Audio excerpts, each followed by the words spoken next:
नमस्कार। अज़ीम आर्यावर्त में मैं गौरव आप सभी का स्वागत करता हूँ। अ, भारत के प्रधानमंत्री अभी विदेश के दौरे पे हैं, तो वो फ्रांस गए थे जहाँ पे आर्टिफिशियल इंटेलिजेंस इंटरनेशनल समिट में उन्होंने हिस्सा लिया था। तो वहाँ पे भी कई दूसरे देशों के लीडर से उन्होंने मुलाकात की, वार्तालाप किया था। और उसके साथ अब वो अमेरिका के लिए गए हैं और वहाँ जाके वो नए वहाँ पे राष्ट्रपति बने हैं डोनाल्ड ट्रंप, उनसे वो मुलाकात करेंगे। उसके साथ और भी जो वहाँ के ऑफिशियल्स हैं, उनके साथ भी उनकी मुलाकातें होंगी। तो इसमें जो चीज़ें निकल के सामने आने वाली है, मैं आपके सामने वो चीज़ें रखूँगा। कुछ पॉइंट्स हैं, कुछ बिंदुएँ हैं जो वहाँ पे मुझे लगता है कि हमारे प्रधानमंत्री बात करेंगे और ये बहुत ही इम्पोर्टेंट है। तो चलिए एक-एक करके हम इस 4 पॉइंट्स जो मेरे विचार से रहे होंगे उनके ऊपर हम विचार करेंगे। आगे बढ़ने से पहले लाइक, सब्सक्राइब, शेयर करना बिल्कुल भी नहीं भूलिएगा और पूरा वीडियो भी ज़रूर देखिएगा। तो सबसे पहली बात है कि आप यहाँ देख सकते हैं कि हमारे प्रधानमंत्री अमेरिका के दौरे पे हैं और वहाँ पे वो डोनाल्ड ट्रंप से मिलने से पहले वहाँ के ऑफिशियल से मिलेंगे। इलॉन मस्क जो कि अभी दुनिया के सबसे अमीर व्यक्ति हैं, वो भी डोनाल्ड ट्रंप के जो सरकार है उसका हिस्सा है। तो उसके साथ फिर जो वहाँ के राष्ट्रीय सुरक्षा सलाहकार हैं जिनका नाम माइक वॉल्च है, उनके साथ भी उनकी मुलाकात होगी। और विवेक रामास्वामी जो कि एक हिंदू भारतीय ओरिजिन के वहाँ पे बहुत ही उभरता हुआ चेहरा राजनीति में, जो इस बार उन्होंने भी वहाँ के राष्ट्रपति चुनाव में हिस्सेदारी ली थी, उनसे भी मुलाकात होगी। और वहाँ के जो इंटेलिजेंस जो सेक्रेटरी हैं जिनका नाम है तुलसी गैबार्ड, उनके साथ उनकी मुलाकात हो गई है। मतलब हमारे प्रधानमंत्री तुलसी गैबार्ड के साथ मुलाकात हो गई है। तो इस बार जो है, जो अमेरिकी राष्ट्रपति डोनाल्ड ट्रंप का जो कैबिनेट है, उसमें कई ऐसे चेहरे हैं, कई ऐसे लोग हैं जो भारत के प्रति अच्छा नज़रिया रखते हैं, अच्छा फ़ेवर रखते हैं। तो इस वजह से ये मुलाकात बहुत इम्पोर्टेंट है। अब सबसे पहली बात हम कर लेते हैं कि जो अभी ये देखने को मिला है कि डोनाल्ड ट्रंप जो वहाँ पे दोबारा से चुन के आए हैं और ये अमेरिकी राजनीतिक इतिहास में दूसरी बार ही ऐसा हुआ है। इससे पहले 1985 सॉरी 1885 के आसपास की बात है, जहाँ पे ग्रोवर क्लीवलैंड जो राष्ट्रपति थे, वो पहला टर्म उन्होंने पूरा किया था, दूसरा टर्म के लिए चुनाव लड़ा था और हार गए थे। तो फिर से उन्होंने चुनाव लड़ा और फिर जाके जीत के दूसरा टर्म पूरा किया था उन्होंने। तो डोनाल्ड ट्रंप के साथ भी ऐसा ही हुआ है। 2016 में उन्होंने पहली बार जीत हासिल की थी, लेकिन 2020 का चुनाव जो बाइडेन से वो हार गए थे। फिर जाके 2024 में फिर से चुनाव लड़ा और जीत के वापस आए हैं। लेकिन बात ऐसी है कि 2016 से लेके 2020 तक में जो उन्होंने पहला टर्म पूरा किया था, उनके हारने के बाद लोग उनको बहुत ही अधिक मिस करने लगे। और उसका कारण ये रहा कि जो बाइडेन जो उनको हरा के राष्ट्रपति बने थे, उनका जो टर्म रहा इतना खराब रहा, जिसकी वजह से फिर लोगों ने इस बार भरपूर तरीके से डोनाल्ड ट्रंप को वोट दिया है। तो इस वजह से वो राष्ट्रपति चुने गए हैं। तो उनको काफ़ी अधिक पता है। और ये मैं कह सकता हूँ कि नरेंद्र मोदी और डोनाल्ड ट्रंप के बीच में कुछ सिमिलैरिटीज़ जो हैं, वो यही हैं कि दोनों स्ट्रॉन्ग पर्सनैलिटी है। सबसे पहली बात, दोनों के अगेंस्ट जो अपोजिशंस हैं, उन्होंने काफ़ी कोशिश की थी दोनों को रास्ते से हटाने की। और फिर वो दोनों राष्ट्रवादी भी हैं, भरपूर तरीके से पॉपुलिस्ट लीडर भी हैं। तो इसीलिए जनता जो है वो उनको पसंद करती है, काफ़ी ज़्यादा पसंद करती है। दोनों देशों की जनता अपने अपने राष्ट्रपति या प्रधानमंत्री को पसंद करती है। तो ये सिमिलैरिटीज़ है। और डोनाल्ड ट्रंप का भी नज़रिया जो है वो भारत के प्रति काफ़ी पॉजिटिव है। अब हम आते हैं बिंदुओं पे बात करने। तो 4 बिंदु जो मैंने बताए हैं। सबसे पहला बिंदु रहेगा माइग्रेशन को लेके। तो प्रवासी जो रहते हैं अमेरिका में, उनके ऊपर अभी बहुत सारी बातें चल रही है। तो यहाँ पे आप देख सकते हैं कि ये कुछ दिन पहले ही न्यूज़ आई थी कि ये डॉक्टर एस जयशंकर ने ये फिगर दिया था हमारे संसद में, क्योंकि इससे पहले जस्ट पहले ही अमेरिका की तरफ से काफ़ी सारे जो प्रवासी भारतीय थे उनको वापस भेज दिया गया था। और उसका मूल कारण ये था कि वो गैर कानूनी रूप से अमेरिका में रह रहे थे, फिर चाहे वो गैर कानूनी रूप से उन्होंने एंट्री की होगी या फिर वो उनका वीज़ा एक्सपायर हो गया होगा और फिर भी वो रह रहे थे, तो उनको वापस भेज दिया गया था। अब इसमें काफ़ी हो हंगामा हुआ था कि ऐसा क्यों, मतलब जब भारत और अमेरिका के रिश्ते इतने अच्छे हैं तो ये क्यों हो रहा है?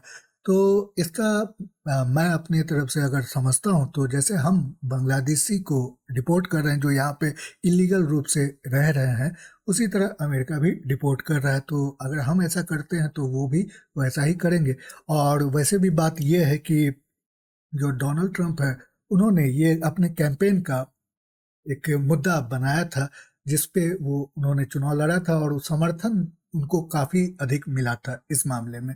तो उन्होंने ये प्रॉमिस किया था कि जो भी इल्लीगल्स अमेरिका में रहेंगे, उन सभी को डिपोर्ट किया जाएगा और उन्होंने काफ़ी अलग-अलग देशों के जो प्रवासी वहाँ पे रहते हैं, उनको डिपोर्ट किया है और कर भी रहे हैं, ढूँढ-ढूँढ के कर रहे हैं। तो ये एक कैंपेन प्रॉमिस था जो अब वो रख रहे हैं।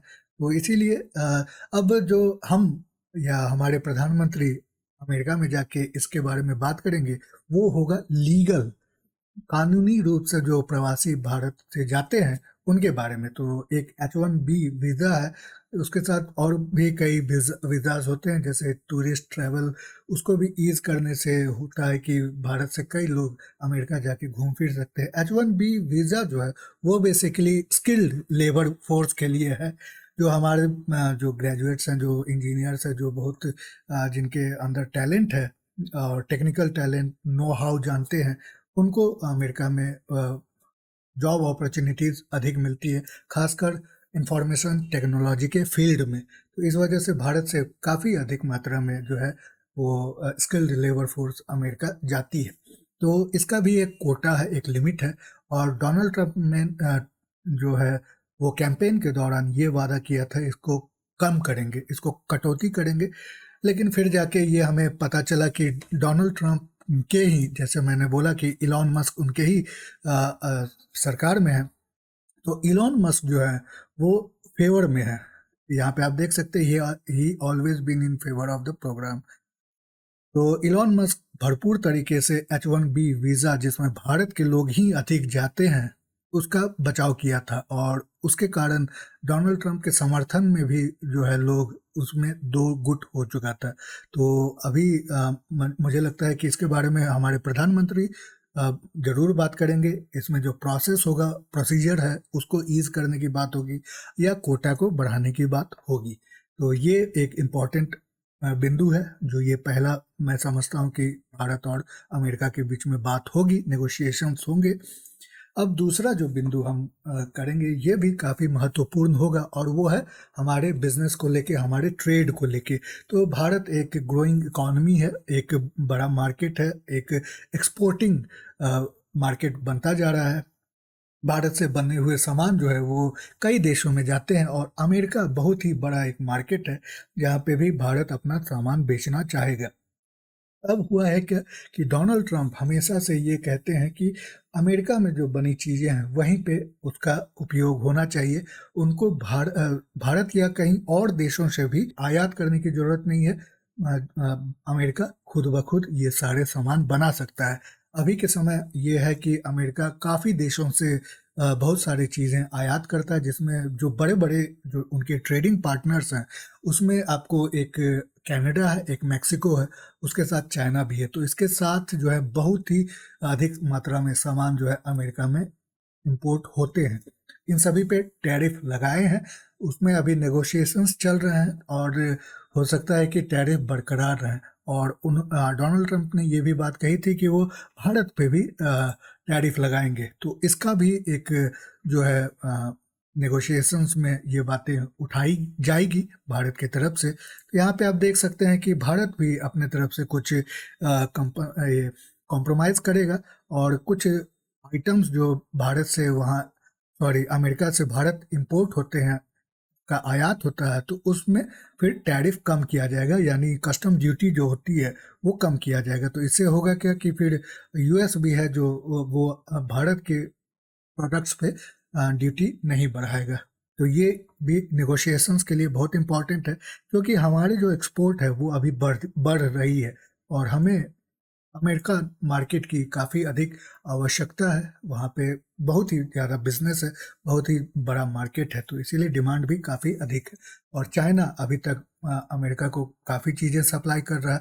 अगर कनाडा मेक्सिको की बात छोड़ भी दे, क्योंकि वो पड़ोसी हैं तो इसीलिए वहाँ पे तो होना ही है, लेकिन चाइना की तरफ से भी काफ़ी अधिक वहाँ एक्सपोर्ट जाता है। तो उसको रिप्लेस करने के लिए हमें अपना भी एक्सपोर्ट बढ़ाना पड़ेगा। तो ये दूसरा बिंदु था। और टैरिफ अगर बढ़ जाते हैं तो कई अमेरिकन जो सामान है वो यहाँ पे कॉस्टली हो सकते हैं, तो ये भी एक इम्पॉर्टेंट मुद्दा रहेगा। उसके साथ हम देखते हैं कि तीसरा जो यहाँ पे बिंदु है, जो बहुत ये भी एक महत्वपूर्ण है, सभी बिंदु महत्वपूर्ण है ही, ये जियो स्ट्रैटेजी को लेके है, जो कि अभी हम देख रहे हैं कि पूरे विश्व में एक अलग माहौल बना हुआ है। खासकर रूस और यूक्रेन के युद्ध के बाद दो गुटों में बंटाने की कोशिश की गई थी पूरे विश्व को, लेकिन ऐसा हो नहीं पाया, क्योंकि अमेरिका का जो एक वर्चस्व हुआ करता था 80-90 के दशक में, वो अब नहीं रहा। तो इस वजह से अभी हम देखते हैं कि रूस के साथ जो लोग खड़े हैं, उसको अमेरिका कोशिश करता है कि वो अमेरिका के साथ हो, उसमें भारत भी है। तो जो यूक्रेन रूस के बीच में युद्ध हुआ था वो जो बाइडेन के समय हुआ था, और इस वजह से जो भारत है वो रूस के साथ खड़ा हुआ, क्योंकि हमारा ऐतिहासिक एक झुकाव है रूस के तरफ, तो इस वजह से हम उसको तोड़ नहीं सकते हैं।